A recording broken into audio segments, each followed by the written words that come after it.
Hello दोस्तों, स्वागत है आपका हमारे यूट्यूब चैनल में। आज हम लोग डिस्कस करने वाले हैं क्लास 12 के मॉडल सेट सब्जेक्ट इकोनॉमिक्स के। तो देखिए क्या है, इकोनॉमिक्स में कौन कौन से सवाल ऑब्जेक्टिव में मॉडल सेट के रूप में दिए हुए हैं। तो पहला सवाल क्या है कि अर्थव्यवस्था की किस समस्या का संबंध उत्पादन की तकनीक के चयन से है। तो आपका ये इसका सही जवाब हो जाएगा ऑप्शन नंबर ए, क्या उत्पादन करें। फिर बढ़ते हैं नेक्स्ट सवाल की ओर। दूसरा नंबर सवाल क्या है कि दूसरा नंबर है सवाल का आंसर। देखिए, कुल उपयोगिता अधिकतम होती है जब सीमांत उपयोगिता का मान डैश होता है। तो क्या हो जाएगा, शून्य होता है। ऑप्शन नंबर ए सही जवाब होगी।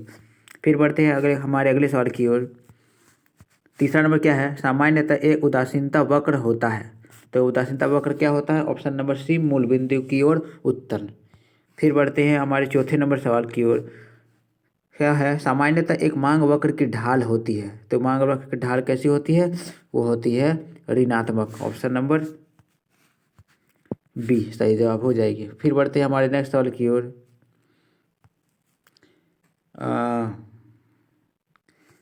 पांचवा नंबर क्या है, देखिए एक सरल रेखा मांग वक्र के मध्य बिंदु पर मांग की कीमत लोच डैश होती है। तो मांग की कीमत लोच कैसी होती है कि 5 नंबर में ऑप्शन नंबर बी 1 होती है। फिर बढ़ते हैं अगले सवाल की ओर। छठे नंबर पे सवाल है, निम्न में से किस वक्र का आकार उल्टा यू आकार का होता है। तो उल्टा यू आकार का क्या होता है, तो औसत स्थिर लागत। Option number A. फिर देखिए आगे आते हैं, सातवां नंबर क्या है सवाल हमारा। सातवां नंबर सवाल है कि उत्पादन फलन Q बराबर कुछ दिया हुआ का में पैमाने का प्रतिफल का मान है। तो पैमाने का प्रतिफल आप लोग को पता है अल्फा प्लस बीटा होता है। Option number A. फिर बढ़ते हैं नेक्स्ट।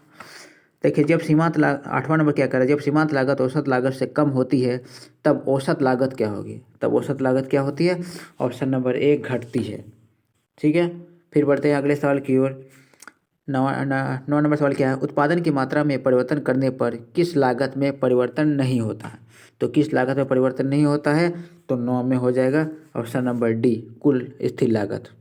फिर बढ़ते हैं, देखिए 10वां नंबर क्या सवाल है कि निम्न में से किस बाजार में एक फर्म कीमत स्वीकारक होता है। तो कीमत स्वीकारक कौन होता है, पूर्ण प्रतियोगिता। Option number C. फिर बढ़ते हैं नेक्स्ट सवाल की ओर। 11 नंबर क्या है, एक पूर्ण प्रतियोगी फर्म के संतुलन के लिए निम्न में से कौन सा विकल्प सही है। तो कौन सा विकल्प सही होगा, इसमें सही हो जाएगा ऑप्शन नंबर डी, इनमें से सभी ऑप्शन सही हो जाएगी।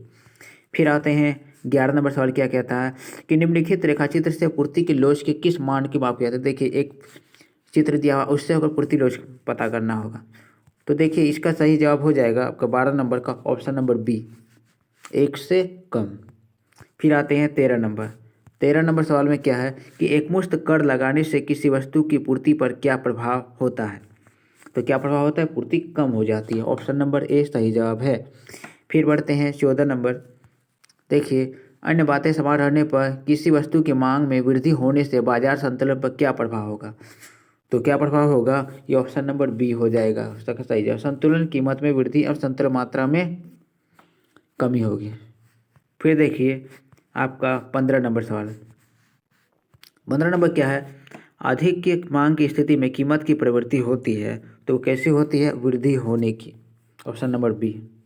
फिर आगे आते हैं 16 नंबर। देखिए क्या है कि 16 नंबर है, अधिक की पूर्ति की स्थिति होती है जब, क्या कब होती है, जब डिमांड सप्लाई से ज़्यादा होता है। ऑप्शन नंबर ए सही जवाब है।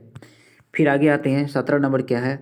17 नंबर में सवाल है कि अन्य बातें समान रहने पर किसी वस्तु की पूर्ति में कमी होने से बाजार संतुलन पर क्या प्रभाव होगा।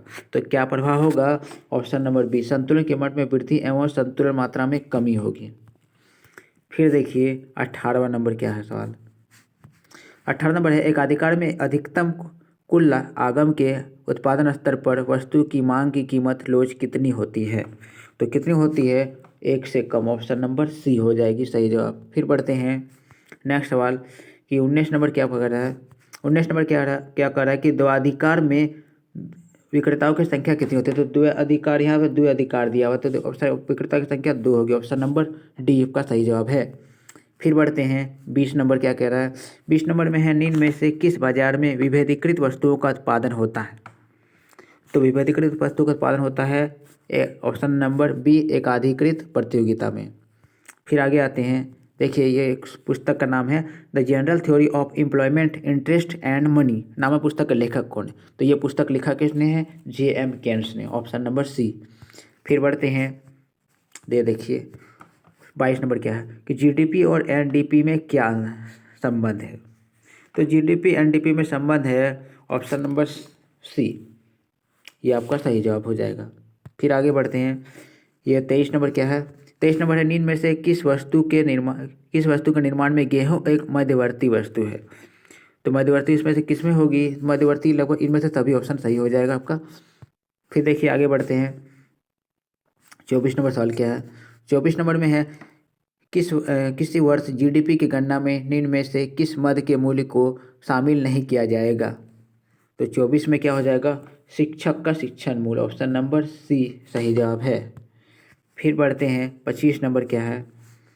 25 नंबर है निम्न में से किस विधि से जीडीपी की गणना की जा सकती है? तो जीडीपी गणना मूल्य विधि से भी होगा, व्यय विधि से भी होता है, आय विधि से भी है, यानी कि ऑप्शन नंबर आपका डी होगा सही जवाब। फिर आगे बढ़ते हैं, 26 नंबर। 26 नंबर क्या है कि सन 2016 में किए गए विमुद्रीकरण में किस मूल्य के नोट को बाजार प्रचलन से बाहर किया गया था? तो आप लोग को याद ही होगा कि 2016 में नोटबंदी हुआ था जी। तो नोटबंदी में कौन से नोट बंद हुए थे? वो 500 के नोट और 1000 के नोट बंद हुए थे, यानी कि ऑप्शन नंबर सी आपका सही जवाब है। फिर देखिए 27 नंबर क्या है? निम्न में से कौन सा एक कार्य केंद्र बैंक का नहीं है? तो कौन सा कार्य केंद्र बैंक का नहीं है? तो वो जमा स्वीकार करना, ये केंद्र बैंक जमा स्वीकार नहीं करता, ऑप्शन नंबर सी सही जवाब है। फिर देखिए 28 नंबर क्या है? 28 नंबर में है भारत का एक केंद्रीय बैंक है। ये सबको मालूम होगा कि भारत का केंद्रीय बैंक भारतीय रिजर्व बैंक है, यानी कि ऑप्शन नंबर सी सही जवाब है। फिर देखिए 29 नंबर क्या है?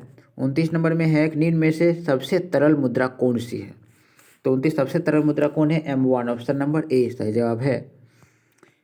फिर देखिए 30 नंबर में है उपभोग फलन C बराबर A+BY में प्रेरित उपभोग है। तो प्रेरित उपभोग कौन सा होगा? तो ये BY, ऑप्शन नंबर डी। फिर देखिए 31 नंबर क्या है?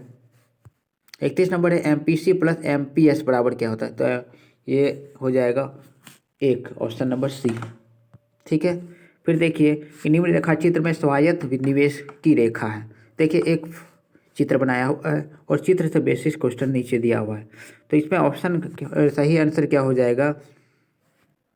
फिर देखिए आपका ये 32 नंबर है, 32 नंबर का सही जवाब हो जाएगा ऑप्शन नंबर सी डी। फिर देखिए 33 नंबर क्या सवाल है?